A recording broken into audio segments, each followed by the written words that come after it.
element of assignment here that we can't deliver because it's under somebody else's control in getting that done and built and finalised, which sort of would sort of be in a position where we've got undevelopable land and waiting on whenever somebody else would ever want to actually ever deliver that. You know, and again, if it's more to the point that we could have, say, built the first 2/3. If you take phase 2, then that is 220 units on there. That country park still hasn't been touched in its own sense, yet we've paid out money for 345, land for 345 houses that we've then got, we're sort of sitting there with a...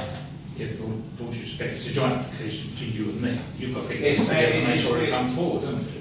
Really, I mean, if you can't build your houses because they haven't pulled their figure out, then that's an argument you've got to have to do.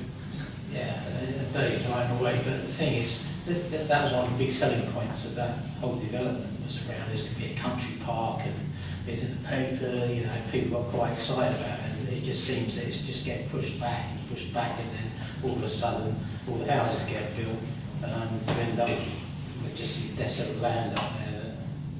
I'm sure, and I haven't got the Section 106 agreement here with me now, but as much as what, not ignore that phasing plan, but I think there is a certain trigger out of the 2,500 that country park has to be done and available for use, but I just haven't got the actual unit quantity in front of me currently. And It might be the 1100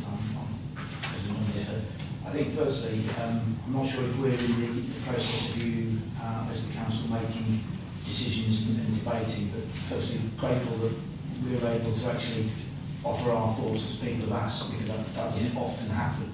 So I think that is helpful. The difficulty here, as this gentleman has said, in terms of phasing, as Steve has outlined, the area that we are concentrating on is that area in blue. That is the area that has been under the particular agreement that Law has entered into. But quite rightly, people have said, what does that mean for the delivery of X, Y and Z, all these other elements in here? And this is not the first application where this has sort of caused some element of consternation, because something has been promised from an outcome application, but then when you have house builders, many of those items are often infrastructure things that are not the sort of thing that a house builder would normally deliver. Again, I think the key here is about engaging with the district council to make sure that they are okay with everything that should be going on and when it should be delivered. And ultimately, if there is any concerns, that is where they will come back to us as the applicants of these two applications, if there was a problem of when something needed to be brought forward.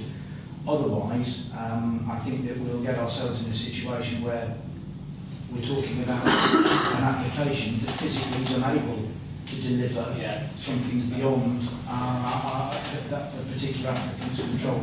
Yeah, it might just be, Harriet's actually found the 106, just where you're talking, it's 1,500, it's the 1,500th plot, and I think the wider point here is that the residual landowners have not actually disposed of enough land yet to deliver the quantum of housing that would reach that trigger. Right. So they've disposed of land parcels to Redrow to deliver just shy of 900 plots. You've said about 340 plots. You're talking about a delivery trigger that goes well into phase 2, beyond which there would need to be further developers brought on board to deliver the housing to meet that threshold. I don't think anyone's stepping away from any obligations, neither Redrow nor Law, to deliver that country park. I think we're still at an earlier stage of the development than would trigger the country park's delivery. I bet the problem is citizen comes in where we see so often infrastructure not being built, yet all these houses come forward. It's not just country park, it's everything. And the town just can't cope with it. That's the problem. Yeah, and that's the thing around, you know, say the country park, and as Ian's rightly highlighted, is that the country park just doesn't get delivered over a year. The trees have got to be, it'd just be really good if, you know, someone's sort of, you know, hit by the rains and actually said, right, you know what, we'll start planting some trees now, or doing some stuff now just to get things going. You haven't got to do the whole lot, just, That's why I recommend, if Yeah. you want to do that, is, as part of your recommendations, is that one of the things you say to the officers, the planning officers, is we'd like you to start a dialogue with Pellet Trust yeah. about what's happening about the country park. It may not reach that 1500 level, but equally we can't wait another 20 years for somebody to buy Mary's coals or whatever, Yeah, and so the other point that was raised was around the housing density on the boundary with the trees. I did manage to get that sent through. I think there was a density plan as part of the parameters plans that were set from the outline, and there were various areas that were identified for different densities that they needed to comply with. The area furthest to the south and the east, which is closest to the allotments, that is the lowest density across the development that's being proposed now. And where we've got to is part of our ongoing discussions with the district council. They are checking and have been accepting of the densities that are being proposed across the site now. So it's not something that has been lost because of the outline setting various things, in this case a series of parameter plans.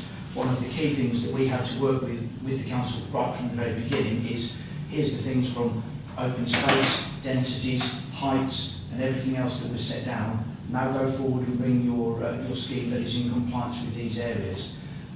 So it should be, and apologies if that isn't clear in the application, but I think there is a plan that has been submitted. That's the one I'm looking at there. Colin, do you want to bring that up? It's called density plan, it's very quite close to the bottom of the list of the part. There's your density, right? They're all rental properties, right? There is that density parameter with that, and those two don't marry. In terms of the densities, Just or about proposed In heights. terms of the densities. On, which number one are you looking at?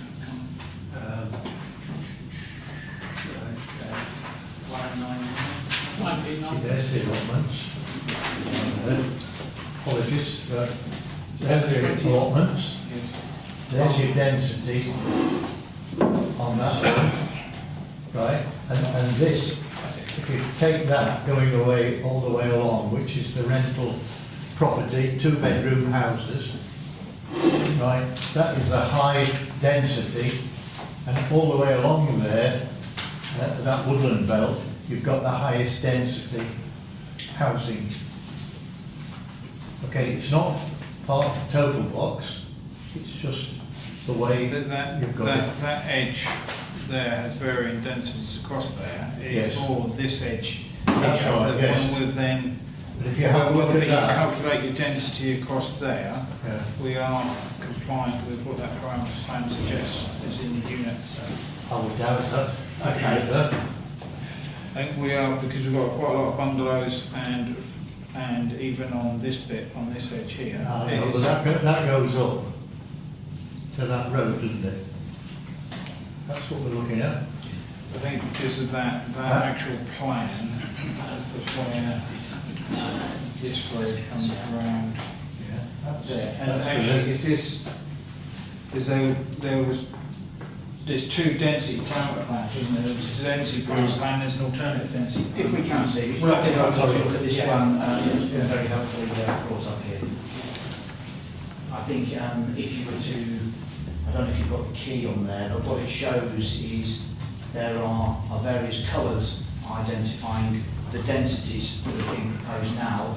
The green is the lowest density that fits within our understanding of what the agreed parameters were.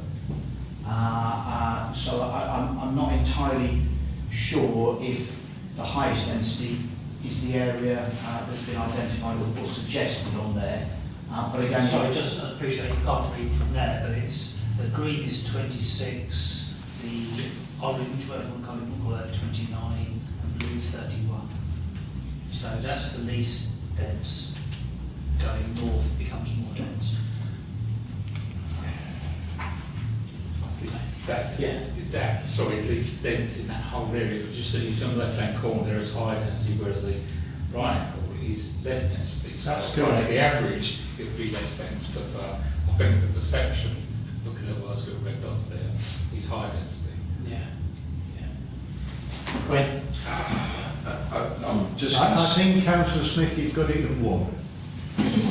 Yeah, the average density over that whole area possibly complies, but that corner is very, very high density. Okay. I've got to say that I appreciate Mr Johnson coming in. Obviously for yourselves at Bloom, this is obviously also difficult because you're not working under all these because you've been part of the process. And I appreciate Mr Johnson, your input and obviously being part of wanting to support what's being said. My proposal would be to try and move something forward that if everything is falling onto the parameters that were agreed previously and there's nothing is stepping beyond that, I don't see why we should be stopping this proposal. I would propose that we move forward with it. Neutral, probably on the basis to make sure that everything Mr Johnson and I would like, that when we send anything back, Vicky, that it's recognised that we're saying can we check the density and the fact that what is happening regarding the development of the park, because again we are fully aware, and this is quite an important meeting based on the fact that now we can't forget that, and it's been raised, and I think it's important we can't forget it based on we represent this community. It has to be recognised, and that has to be sort of part of this, that as long as that's still being recognised that that has to happen as part of development of stage 2, I would accept. If it's not going to be done, then I would say we would have to decline it based on that. But as long as everything that's been agreed previously, as Mr Johnson has raised, is being followed, then I would want to support it. If it isn't, then I would want to reject it. But that's what I'm saying. The caveat is as long as it's being followed. And that's not down to us to check. That is down to our officers to look at and follow. As long as we're putting that clear, can they please look at this in detail to make sure it's being followed? Yeah. So you've got a proposal for neutral with those comments. Do we have a seconder for that? Sorry, I'm second. Just problem I have. If neutral, then the officers generally sort of disregard what our comments are. That's the problem. Unless you're either supporting it strongly or objecting to it, they don't always take those comments on board. That's the problem. I agree. My problem here is that we're also penalising Bloom Homes. What we're then doing is relying. Law, sorry, Bloom, I'm saying Bloom. I just feel we need to be supportive of all elements here where we can.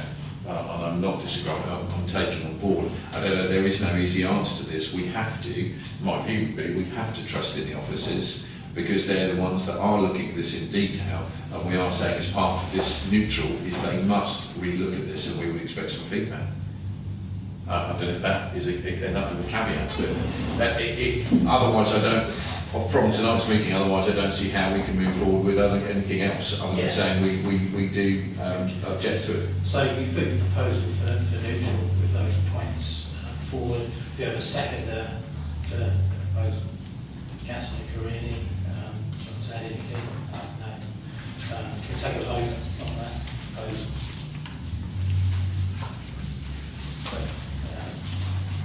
Neutral with those comments, please. And I think Janet here so really appreciate you coming along to this, man. So it's been a bit of a debate, but it's good to get it thrashed out, Yeah.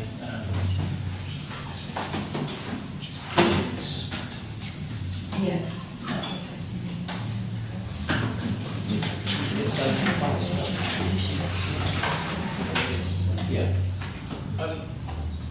Before you go, if it's all right, you've also got this variation planning application in between Haverhill and Law. Is that, That actually submitted, yes. is that something you're involved in? It's part and parcel of, Should be suds and things, isn't it? Something like that. yeah, it's to do with basin strokes. Yeah. But not necessarily contentious. There's only 3 documents on that way. Not Yeah, you're more than welcome to stay, but I'm sure you've got better things to do. We should go. So, really appreciate you coming along. Thank you very much for your time. Very useful. Thank you very much. Yeah, thanks.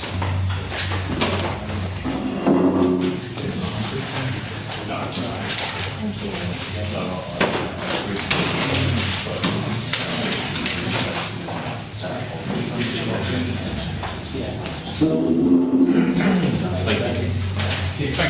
very much. We'll now move back to start earlier. Sorry for the yeah. So yeah, I did read it out before, but that's how we. Thank you.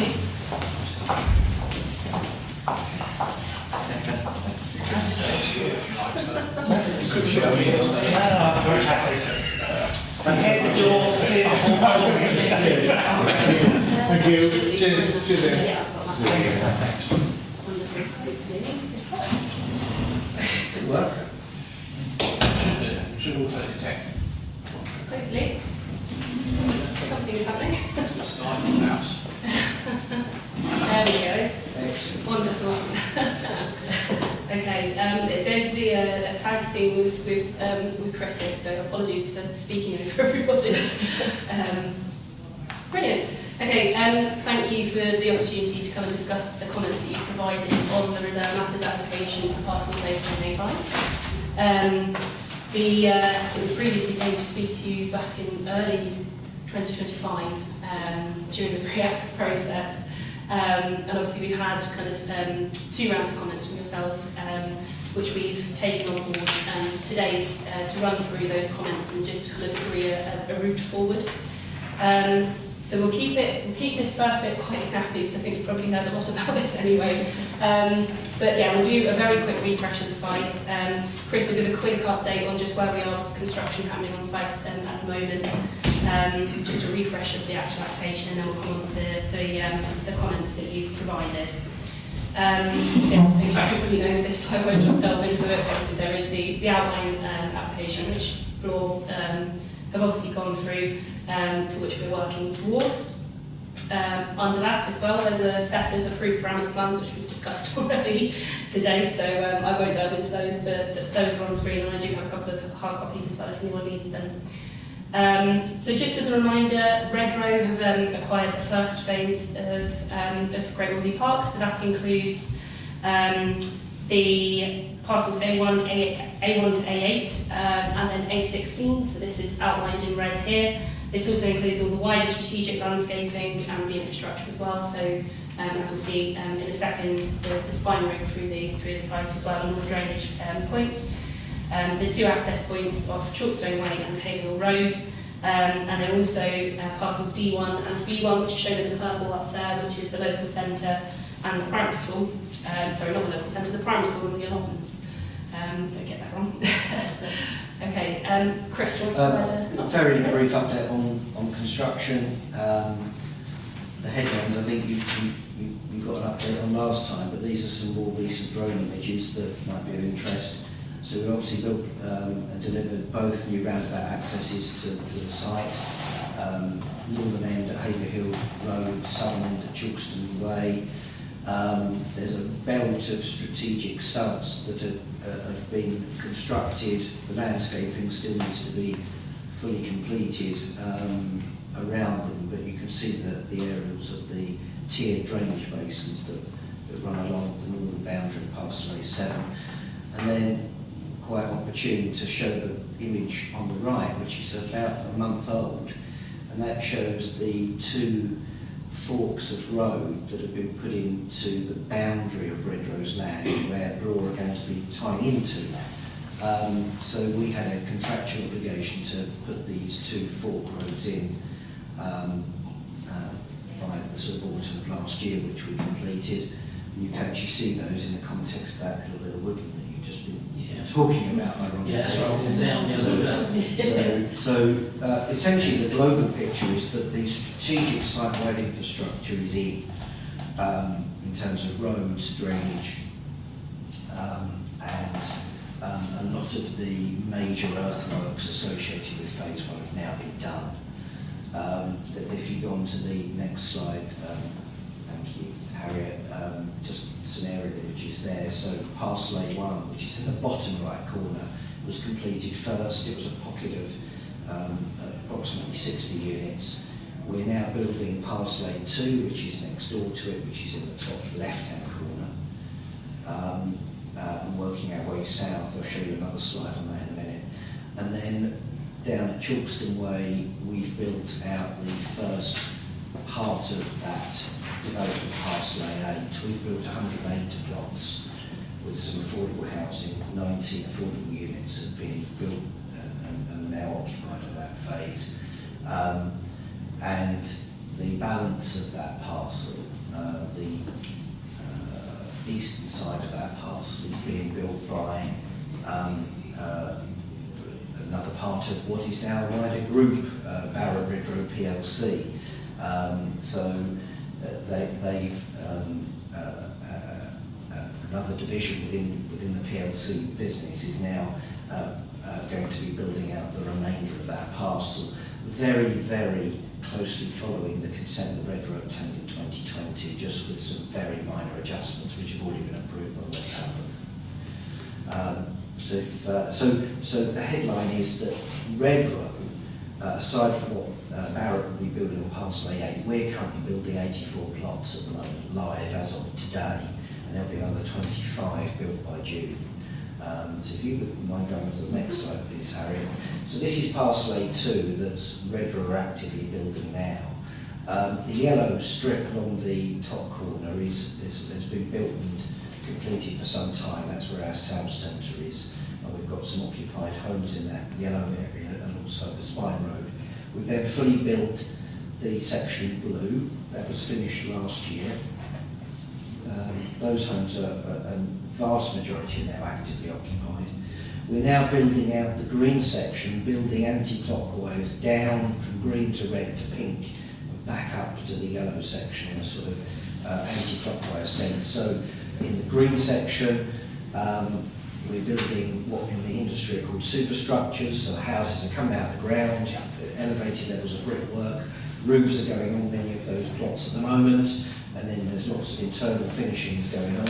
The section in red, foundations are complete, we're starting superstructures, and the pink area we've just moved on to, preparatory groundworks are going on, the first foundations have been poured. So the key message here is that we're actively building this phase out, delivering homes, both market and affordable. 25 more plots will come off here by June. Sorry. So from that section, yes. when are you proposing that will be finished? There's around 18 months more production to get that fully completed. Right, so we're into 2028. So by June 26, we'll have got another 25 plots completed, and 18 months from now, the whole of that parcel will be, based on current conditions, will be complete. Which is what brings us on to the importance of the application before you this evening. So obviously there's a long lead-in time to bringing things forward, and to build and complete homes, there's lots of infrastructure, lots of foundations and superstructure work. So in order for us to start the infrastructure on parcel A3, which is immediately next to that green section, we need to be commencing in September. So we would like to be between September and Christmas, we would like the pink preparatory groundworks to be reflected on on parcel A3. And that will enable Redrow to carry on continuously building without having to stop, contractors leave and then having to recommence. Okay. Thank you. Yeah, thank you very much. So this brings us on to the reserve matters application that's the subject of the comments you've provided. So again, I'll keep this very brief because you have reviewed this already. So just a reminder, across the two parcels under this reserve matters, there's 198 dwellings. 70% will be market and 30% affordable in line with the Section 106. And of that, 80% will be affordable rent and 20% will be shared ownership, again in line with the Section 106 requirements. And that will be across a mix of 1 to 5 bedroom dwellings. For parcel A3, which is the parcel on the screen. That is 110 dwellings with a central village green, drainage basins and connections into the public rights of way. We've also included a few pedestrianised links through. That's something that's come directly from discussions with the council in having priority for pedestrians for east, west and north, south connections. There's visitor parking spread throughout the site. There is also a new road typology that we have created with Suffolk County Highways, which is the lanes which you'll see loops round to the east of the parcel. This is intended to be of a adoptable standard, but with the typology of a private drive in a way. So this has been, so the refuse vehicles can go around this, emergency vehicles can go around this lane. This will be adopted by Suffolk County Highways as well. So that's a new typology that we have developed. And then parcel A5, slightly different shape to A3, but this one has 88 dwellings. It's got a central woodland walk that links into the Greatfield Plantation to the west. Again, it's served by drainage basins and connects into the public rights of way. This also includes the lane typology, so that can be seen to the south of the side from that turning head, and then also where the woodland walk comes up, we've got it on both sides of the roads there.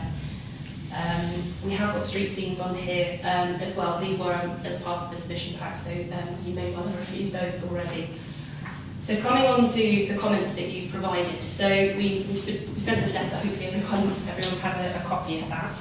I think the important thing to note with the first waste and accessibility comment that was provided, the comment was around drag distances being too long for properties. We have had a look at this and we've identified that there are, sorry, the wrong page, coming out there. Waste collection. There are 8 instances out of 198 which will require a longer drag distance. That is limited only to the private drives, and this lane typology has tried to reduce that as far as we possibly can to make sure that everyone has curbside collection. In these instances, it's just not impossible to be able to provide that, so they're served by the collection point, and in those instances, they are all less than the 30 metre maximum distance set by Suffolk County Highways. So in those instances, we have been discussing that with the County Highways. They've accepted the position that it would only be these limited plots that would require that slightly longer drag distance. I don't know whether it's worth maybe stopping at the end of each comment just to get questions, or whether you wanted to wait till the end or comments. Could you show a screen of the lane on the outside? Yes, of course. Is it a continuous line? It's not, I mean, is Yes. it wide enough for refuge vehicles? We have had to check there's that. no need for any turning circles or anything like that? No, so there's a couple of instances where we've got passing bays just to make sure that that width is wide enough. But that has been tracked under our application, and that is sufficient for the refuse vehicles. The reason why I think it looks slightly narrower is because all the services that would normally get under the road are actually in the surrounding landscape. So they're still accessible to the highways, they're just not within the road itself. Yeah, just makes the question to me why, if the council can do it now, why don't they think public developments in the past? Yeah. On that road again, is it, what's there to stop people parking on the verge and restricting the width there? Is it, are you going to do anything to the curb to stop? Because I can see people wanting to park on the verge there, you know. Yes, I believe there is a boundary condition around there which has a post and rail fence to stop people from parking on there. Lovely, yeah. So that has been considered. Yeah, thank you.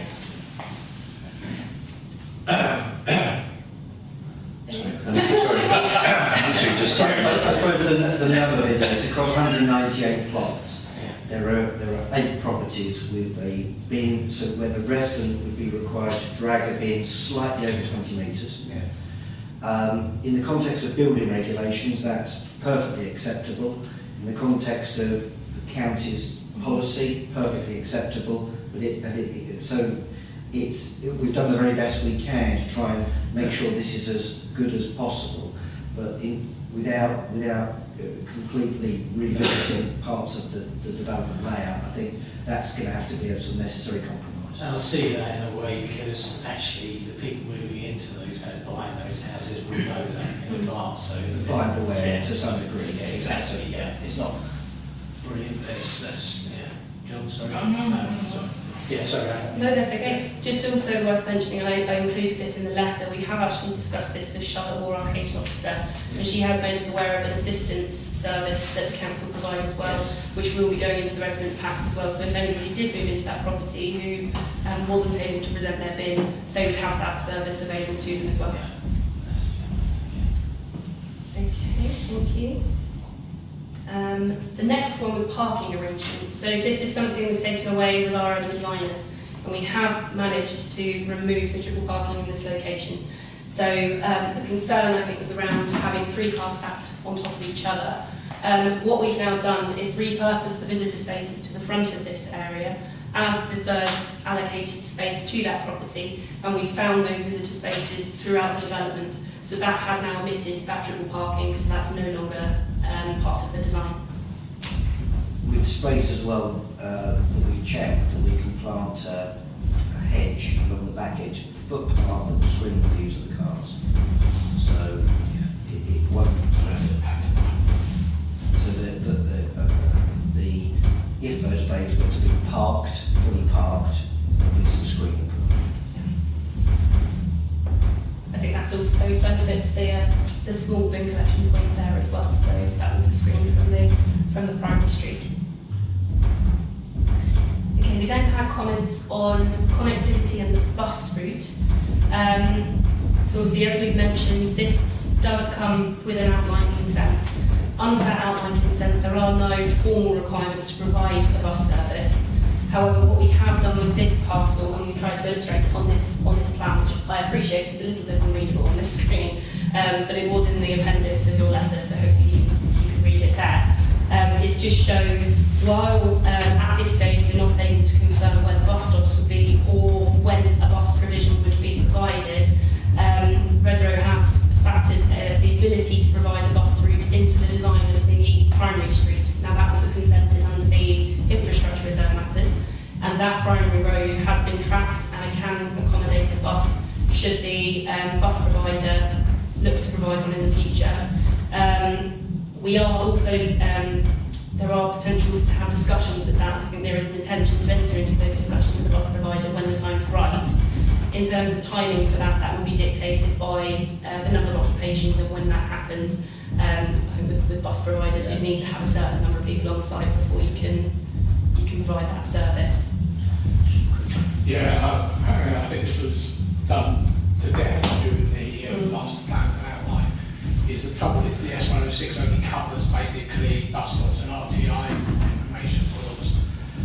The county council needs to step up to the mark and actually say, I don't care whether there's 100 houses or 200, whatever it is occupied at the moment. We need to plan. So we need to, this is exactly what happened with the other side. I had to intervene with what was then Stagecoach during COVID, because Stagecoach knew nothing about both developments, hadn't been told by the county council, no idea about it. So then they came up with all these plans which COVID paid to them. So I think somebody needs to get hold of the county council. I think this has to be the S106 officer, West Suffolk, Dave, who actually starts saying, you know, it may not be for 10 years, but we've got a plan. What are you going to be providing on both sides of what potentially, how many thousand people on this side? I think the key point to note, Councillor, is that to note, I didn't say no, note, I need to say no, is as and when a bus operator were to feel that a bus service through this site were viable, the likelihood is that that bus service would route through from the Haverhill Road to the Chalkston Road. We've shown that in blue. The road, the spine road that Redrow have built to the phase 2 boundary is also capable of taking a bus, and no doubt that will extend through phase 2 when that infrastructure application comes forward. But it's, in terms of the focus on our application shown in red, I think it's extremely unlikely that a bus operator that wants to deliver a service through this site would want the deviation into specific housing parcels. So I think the way we've designed the infrastructure for A3 and A5 is on the expectation that that's highly unlikely. But it is still capable of taking fire, taking refuse and heavy vehicles that would serve a typical housing development, but it hasn't been specifically designed to accommodate a future bus. Just on that, could we not sort of maybe ask Colin and Vicky to write to the officers and also include Councillor Mason or other county councillors just as part of that? Yeah, just to follow that up and look at that to make sure there is thinking going ahead of this, because obviously it's again not something that the team have to consider, but we should be jumping on top of that. Yeah, but the money in, I suppose. Yeah, thanks. Sorry, it's the same thing with buses. If you don't have there to start with, people get used to find another method. Yeah. It'll be cars, so we need something there to start with. No, that's thank you. Oh, sorry. That's the slides, but also we have also got comments as well on the bungalow provision as well on this parcel. So we have discussed that with the housing officer. We've recently got comments back as well to confirm that they are happy with us providing bungalow provision on future phases. However, on this one, given how far along the process we are now, without revisiting the whole layout, it would be very tricky to factor that into this. We are obviously, I don't like relying on the outline, however, obviously for this instance, I think we will have to, in that under the section 106 and the outline we've got, that doesn't factor in a bungalow provision. I appreciate things have now moved on. So that's why there is now a commitment to provide that on future phases coming forward on the site. I think there is a future parcel coming forward very soon, and that has been factored into the layout already. So there is a commitment there. So when you say difficulties, what do you mean? Is it the fact that typically they take more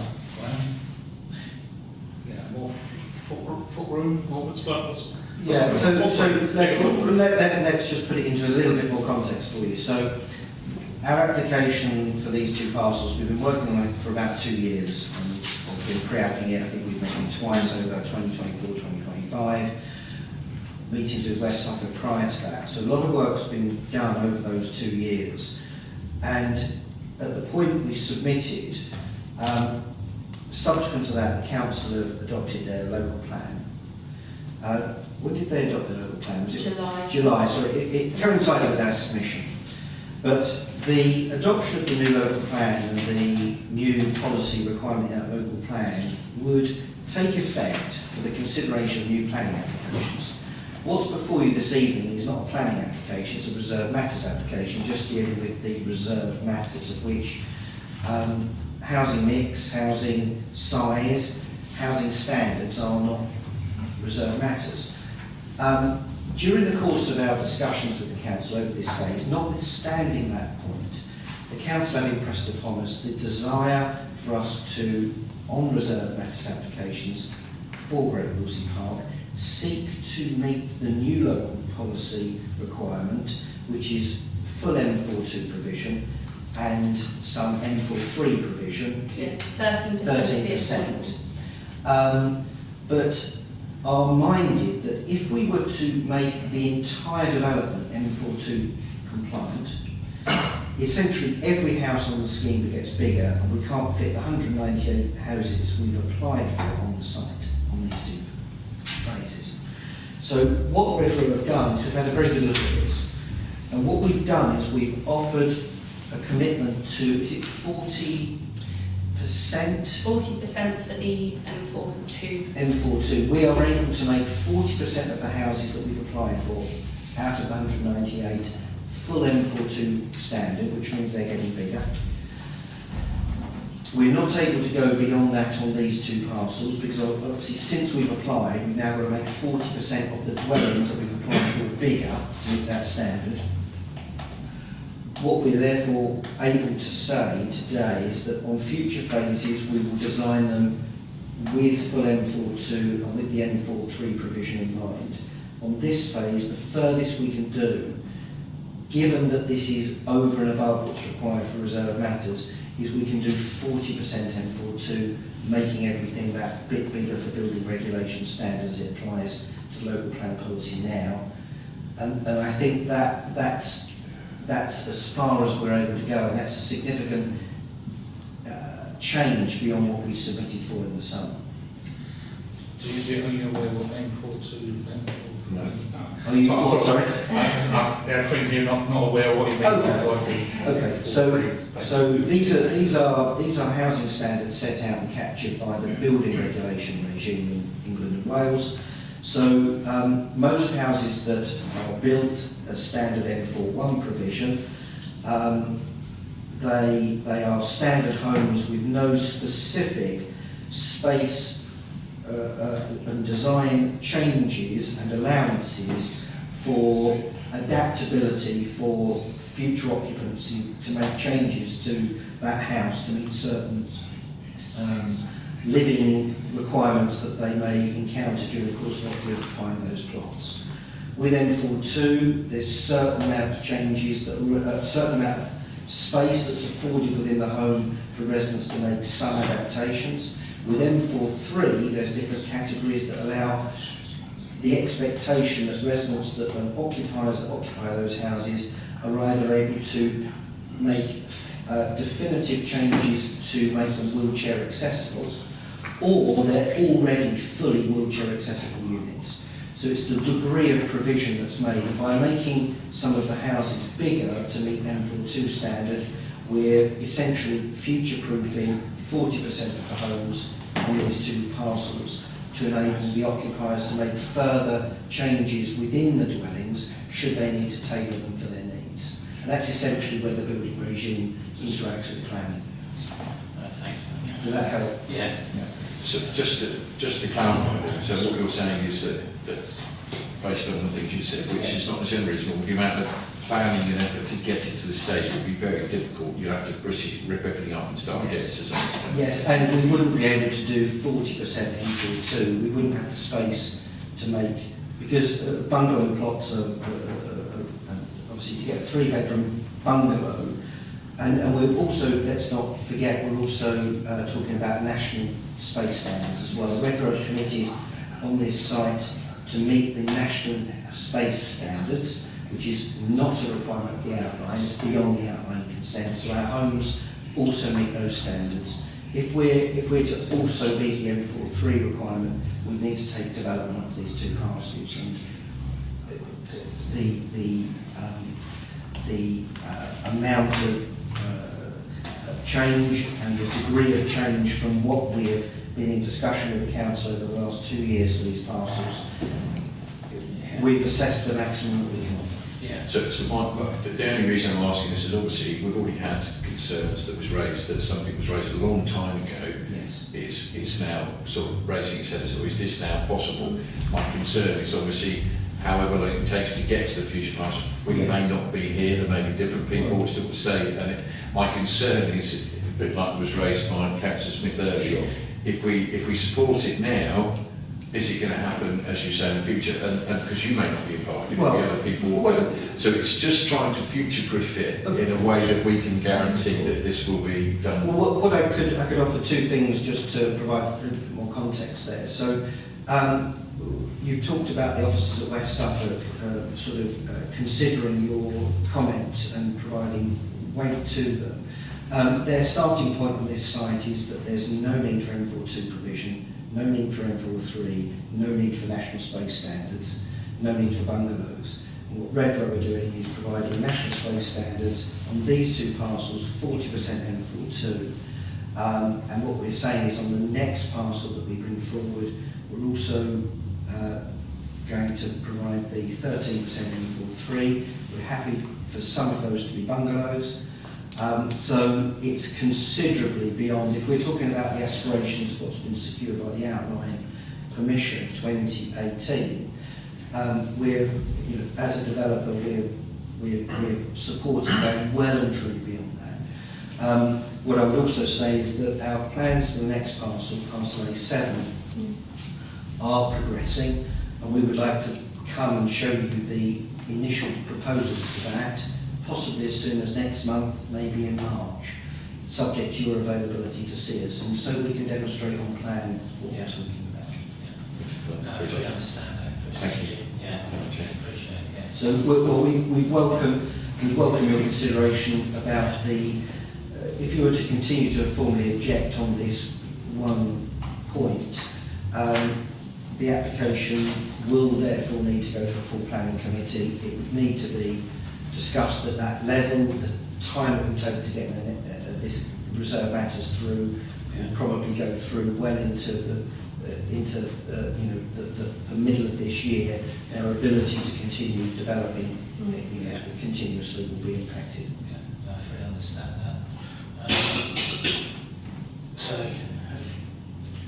we're happy to drop our objection as a committee. Is that what we used to decide tonight? Yes, Chair, that's correct. Yeah. Not exactly right. Yeah.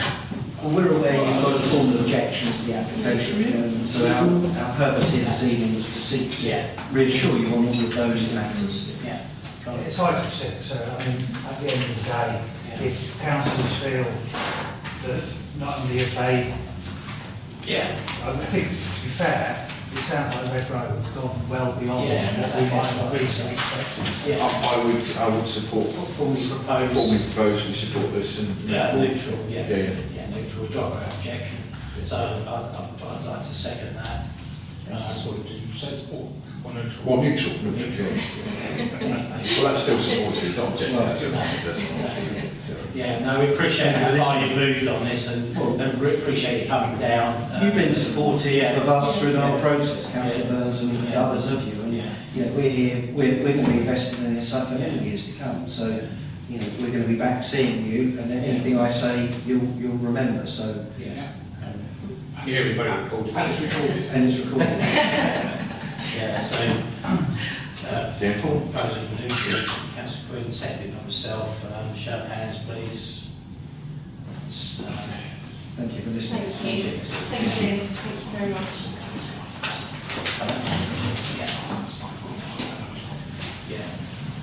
As I say again, thanks very much for coming down. So I really appreciate when you do come down, because sometimes there's different things that you don't understand. And It's a lot easier to speak to. Exactly. Well, thank you for your time. Thanks, Chris. You're very welcome. Thank you.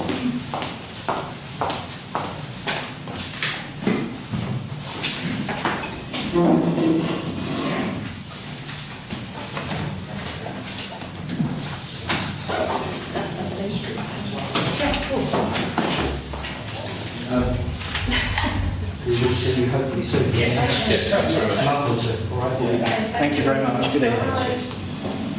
Thank you. So item 7, street naming for new development for us to discuss street names proposed by the developer below maps of the agenda. So everyone's seen the names on the list. Has anyone got any comments or observations? Is that from the list that we've already provided? Yeah, I think to be fair, John's gone out there and he's been sort of fundamental in... Yeah, I mean, there's no surprises. No, as far as I'm aware. I mean, you know, the good ones, we've got Brett on there, Rod Mays, D.A. I Veteran. just think the Potter's Drive or walk, I'd not have all that. I'd either have walk away. Yeah. It's just not all of it. Yeah, cool. Yeah, so... It just sounds indecisive. We couldn't make that longer. Yeah, so we're happy. Would we like to vote on that? Do we need to vote on this? Or is it just- Yeah. So, Propose it, yeah. Councillor Dawson. those. Councillor Smith seconded. Show of hands, please. As long as it's noted, we don't have walk or way. Yeah, it's drive, walk or cycle. Okay. Item 8, Haverhill Service Station. For members to know the update, we did circulate that. So that's progressing through the County Council. And, how they can cross the pathway there. Item 9, derelict buildings in Haverhill. For members to know update, we've seen that as we circulate, it's commented. We'll just think that we'll ask for a meeting to make sure it doesn't just all fall away. Yeah.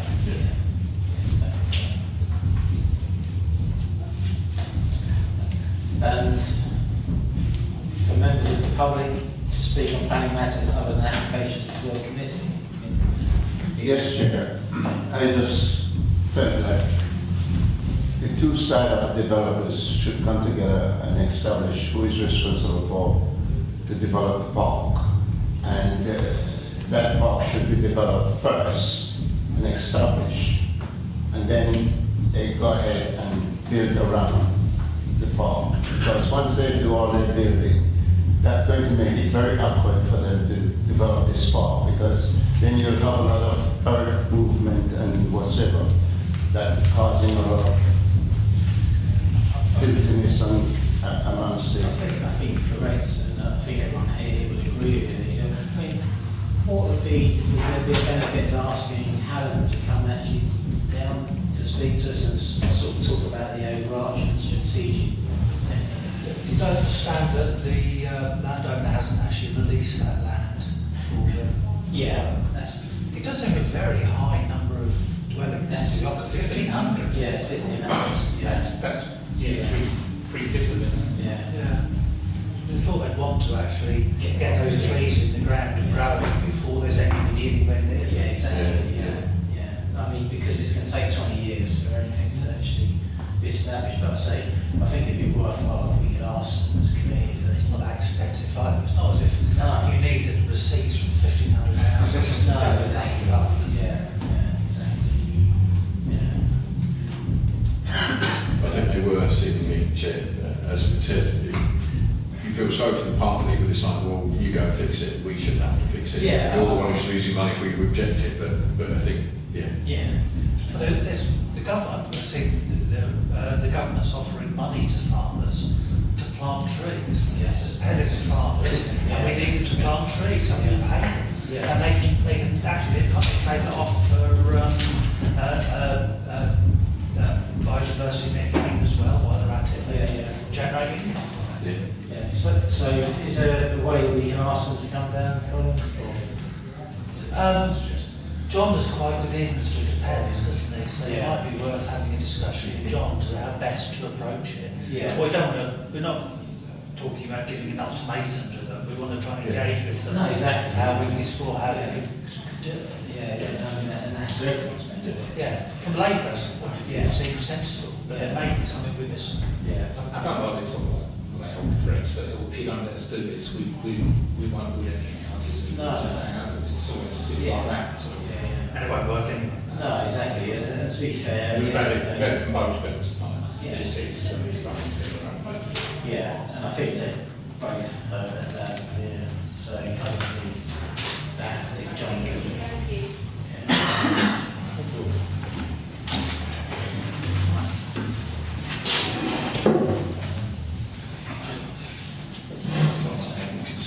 To consider planning applications to West Suffolk Council and list A, which is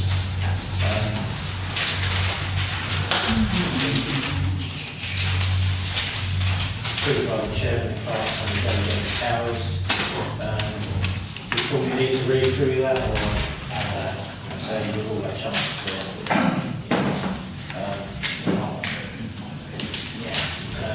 Move on to list B, we've already dealt with item 1,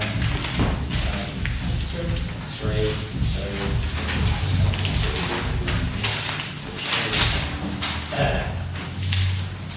item 2, which is DC 25, 2003 V8R, and it's variation of condition 23 of DC 152151 OUT to allow for attenuation features to be installed prior to junction improvements for outline application. Means of access has been considered.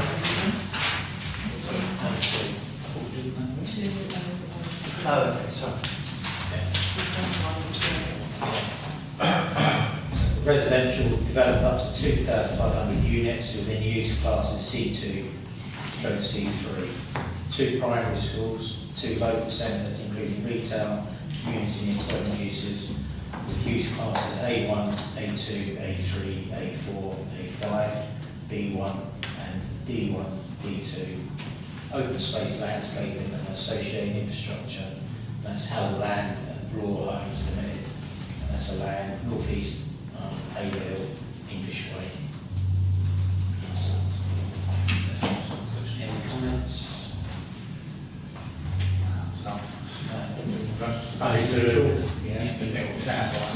Resolution, seconded, councillor Quinn. A show of hands, please. Number 3 is dealt with. Number 4, which is DC 252015 FUL. Change of use nightclub bar, coffee bar, sui generis to retail unit, Class E, and it's Glasswell Limited, and it's located 2 to 3 Jubilee Walk. Again, I would support it, propose neutral, when I say support it, propose neutral, and let the officers deal with anything coming up. It's been open, it's just be good to see things reopen there that were already there. Yeah, I say it's retail units come back into use. Yeah. It's all good. Yeah, so I'm just proposing neutral. Yeah. Propose neutral, seconder, Councillor Smith, show of hands please.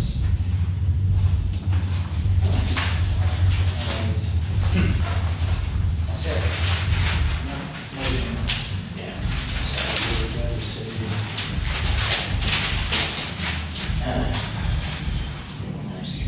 to those 3 trade licences. Item 13, matters to report. Dave first. Apparently some signs went up on the Marston Road, what's called, spot of Quaker Lane, saying pedestrian zone. Do we know anything about that at all? It seemed, to me, it seems strange not to do them. John? Okay, it's all part of signage that disappeared, COVID, so it was supposed to be put about 4 years ago. They came out with plans, which Clark, myself, Councillor Mason, and a couple of the highways people walked around, didn't we? Was it, I think you were there, weren't you? A number of times I've walked around.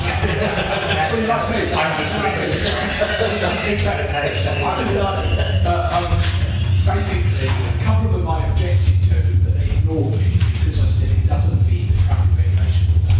And they put them up. They put the signs in Camps Road opposite priorities.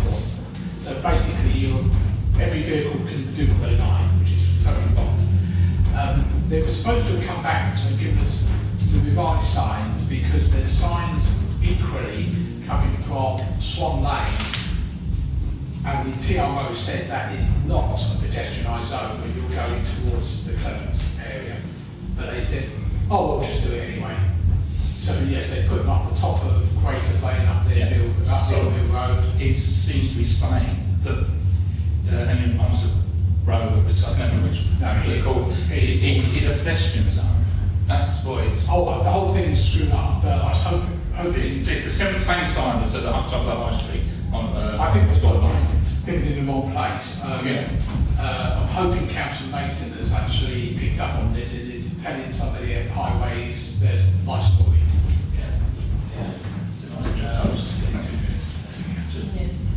Yes. So are you moving on? Yeah, sorry, wasn't. Only just can we then note that, can we ask Councillor Mason if he is following this up so we can get some feedback for the next meeting? The we get any feedback on the suggested name? Because on their signage, on their building sign, it says place and something. So do we have any Well, I'm not aware of any feedback. We Because we made made a a suggestion, didn't we? Yes, I don't think they were interested in changing the name. I didn't expect that. But we put it forward. I've not heard any feedback. It'd be nice to get a response. Well, you put it in a consultation response to them. They ask whether or not you're happy with the name. So you don't normally get a response. Yeah, good idea. Yeah, the other point that John reminded me is the Vixen pub application is up in front of the delegation matters. I'm hoping it's asked to answer because well, it's not Too late to do Ryan or Laura. But I say otherwise it's just going to go through delegation.